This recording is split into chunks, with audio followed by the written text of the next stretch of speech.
Ryan Day was promoted in December of 2018 as Urban Meyer announced that he was stepping aside.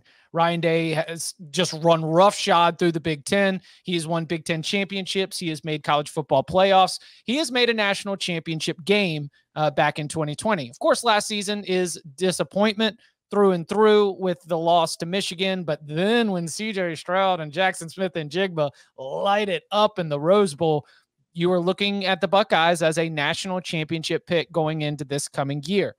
Grading it feels almost too easy. I thought it might be interesting I want to hear sort of grades and thoughts on the hire, but where does Ryan Day stack? And shout out to producer Jordan. We were just talking about this before we went on.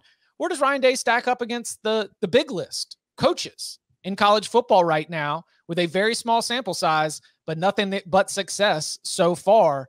Did you like the Ryan Day promotion at the beginning, and how have your thoughts changed about it now? Sort of digging into it. I liked it, and I like it better now. I think that they realized they had somebody in-house who had worked with a bunch of really good coaches. Obviously, Urban and Chip Kelly had some NFL experience. Kids spoke highly of him as a recruiter. His development at the most important position was pretty strong when he was an assistant, and people seem to think he's a pretty good guy. The results have been incredible. They made a national title game, as you noted, and they also had one of the very top teams on our best teams not to win the whole thing in that 2019 year. So he's killing recruiting. Development of players has been mostly good.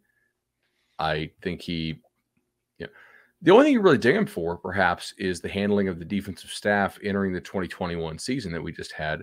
But I'm willing to give him a little bit of a COVID pass for that, simply because how much can you really evaluate what 2020 was, given just how wacky of a season that was, right? If you had those 2020 style defensive results over a full season, like you kind of just did, I think you would see some firing / changes. And that's indeed what he did. And he went out and he got Jim Knowles from Oklahoma State. So ability and willingness to make the move, I think is also a plus in his column. You got to be really damn good for me to give you an A at Ohio State, because Ohio State's such a damn good job. But I gave him an A. I think has them basically right at their ceiling. Whoa. C+? I'm surprised. No. Yeah, I was going to say, can I give them all just C pluses? I'm going to say a B plus, because I think an A would require a national championship. Okay. At Ohio State. And I think it would require a closer game in the championship game against Alabama. And I do think losing a little momentum this past year, losing to Michigan first time, but they're going to be a preseason darling. And I might be on that bandwagon to maybe win it all this season. But I think I thought you were going to go a different direction when you say the one criticism could be, and you said the handling of the defensive situation. It's always been, he won with Urban Meyer's players. His best season was right after Urban left, but the recruiting has not dropped off one bit. I would just say it's a B plus. It's a good, I was probably a little bit skeptical of, this is a big job. I know he was on the staff, but there wasn't, a really, long pedigree. He had the interim status, but I was like, all right, let's see how this goes. But I'd probably C plus.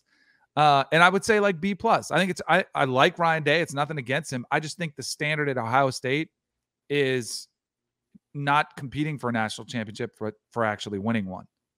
When it was announced, I was not as high on it as I am now. I give it an A, and I think that I was looking at it, and I remember Barton and I were tossing out the spoiled 16-year-old who gets a Beamer on his birthday.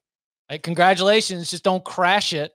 Its performance is going to be through the roof, and we probably are going to have mommy and daddy pay for anything that goes wrong with it. But to be able to continue to recruit well, to be able to load up that wide receiver room with the foresight of understanding what's going to be really winning football. I mean, it's not winning football in the snow in Ann Arbor, but winning football in most places when you're playing a college football season. I think that he has exceeded my expectations.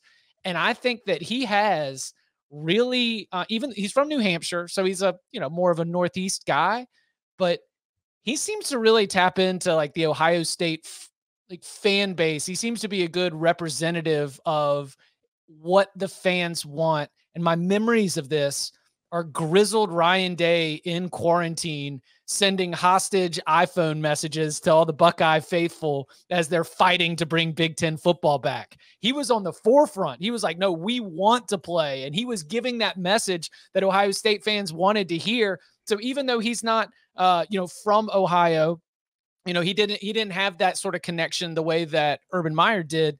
He was definitely ingratiating himself into this fan base to where I think that he has a ton of support. They love the way he's recruiting. You just stack it up like 3 top 6 finishes in the AP poll in 3 years. I've 23-1 in Big Ten play, 34-4 overall in his time at Ohio State. I've got to give that one an A, because not only has he not crashed the Beamer that he got on his 16th birthday, but it seems like he's driving it pretty well also. Let me ask you something, because I'll give it a little bit deeper glimpse into the B+ grade. And we saw this real world situation play out with Lincoln Riley when he left Oklahoma. Oklahoma fans ticked off and they're like, well, we were getting worse under Lincoln Riley than we did under Stoops. Like, we've heard that, right? From Oklahoma fans. Like, that's been their like to try to justify, okay, we're going to be okay. If Ryan Day left Ohio State, would they make that same argument, or could they? No, they wouldn't. I don't think they could. I don't think they could say that if he left after this year, even if this year was a wildly disappointing 9-3, I don't think that you could say that the program got worse. The challenges. To be fair, I don't think Oklahoma did. I think that's kind of the craziness of the Oklahoma fans. So yeah, I was just trying to put it where the B+ came into play. Like, it's good. He's steering, like you mentioned. So I'm curious to know. So if they got the keys to the Bentley, Beamer, whatever car you wanted to say, like, it's not like you've gone on this joyride and just blown everybody away, but you haven't wrecked it either, right? Like, you've been having a good time, but is it something that's just epic that you're blown away by? That's where I come up just short of the A. Well, is it fair for national championship to be the expectation at Ohio State when, like, you've got great teams and Big Ten conference championships, but the number of actual natties is a little bit low compared to the passion, the success otherwise? Yeah, it's a good question. I think if he wasn't playing at such a high level, like, they're not fluking their way to top 5 type finishes. I mean, they're really consistently, even on the power rating side, like, they're crushing people. They're rating out as like the best team, the second best team, the third best team in the country, like, on a consistent basis, pretty much all the time.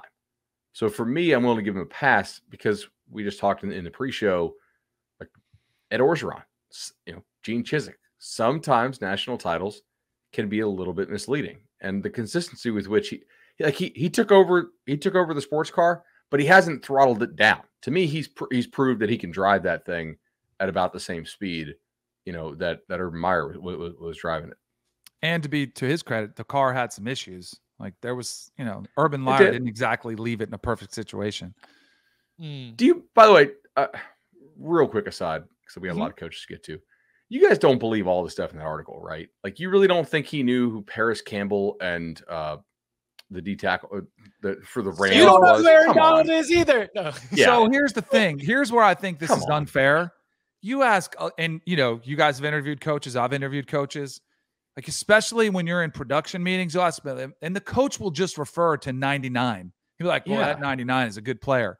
Like, that doesn't mean he doesn't know who he is, or like, yeah, I think Urban Meyer was ultra focused on college football, but I don't believe he didn't know who Aaron Donald was until 3 weeks before they play him. Like, I think that's a little bit hyperbole. Did you guys see, I got duped for a second from the PFT commenter, pardon my take, where he posted a clip, and it was like, can't believe this segment from the Athletic article. And it was totally a mockery of that article, but like, it talked about Tim Tebow having Tim Tebow Tuesdays, and the team was required to come listen to him talk. Like, it was pretty good. But for a second, I was like, you could kind of see it happening. So I was like, I could see where you could twist it a little bit. But yeah, I don't believe that he had no idea who Aaron Donald was. He also might have been messing with someone. When I first read that, it was like, he could have said it sarcastically to a staffer in the building who became a source, and because nobody likes Urban Meyer, the staffer took it one way.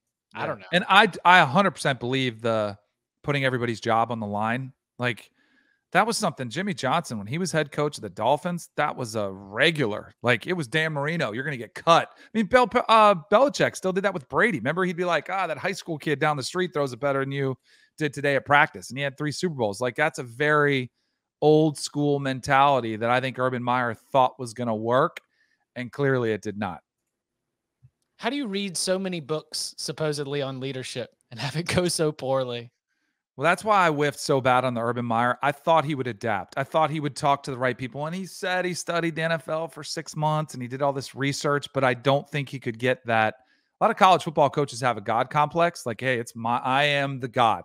You will all worship me and you will do things the way I want to. And that just does not work in today's NFL. And I don't think it's going to work very long in college football either. I just don't think it's an effective way to manage. And he had to learn that the really hard way.